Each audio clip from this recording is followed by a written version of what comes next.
శ్రీ సత్యసాయి జిల్లాలో పోలీసుల మంటూ రాత్రి సమయంలో హైవేపై లారీలను ఆపి మరీ డబ్బులు వసూలు చేసే నకిలీ పోలీసుల ముఠాను అదుపులోకి తీసుకున్నారు కదిరి పోలీసులు.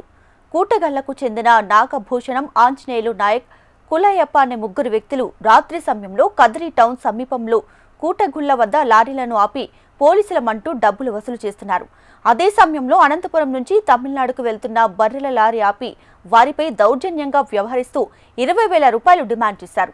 తమ వద్ద అంత డబ్బు లేదని 6,000 ఇవ్వడంతో వదిలిపెట్టారని లారీ డ్రైవర్ కదిరి పోలీసులకు సమాచారం ఇచ్చారు. హుటాహుటిన ఘటనా స్థలానికి చేరుకుని నిందితులను పోలీసులు అదుపులోకి తీసుకున్నారు. నిందితులను కదిరి మెజిస్ట్రేట్ ముందు హాజరుపరచగా 14 రోజుల రిమాండ్ విధించినట్లు సిఐ నారాయణరెడ్డి తెలిపారు.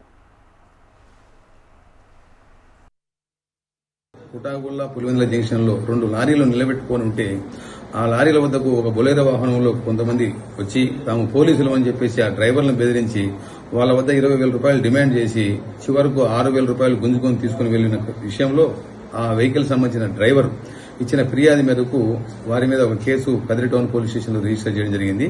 ఈ కేసు విచారణలో భాగంగా వారిని గుర్తించి కుటాగులకు చెందిన ఆంజనేయుల నాయక్, తర్వాత నాగభూషణ, కదిరి టౌన్ రాజీవ్ గాంధీ కాలనీకి చెందినటువంటి కులయ్యప్పగా గుర్తించి ఈరోజు మధ్యాహ్నం అరెస్టు చేసి గౌరవ కోర్టుకు హాజరుపరచగా వాళ్ళు రిమాండ్ విధించడంతో వాళ్ళు సబ్ జైలుకు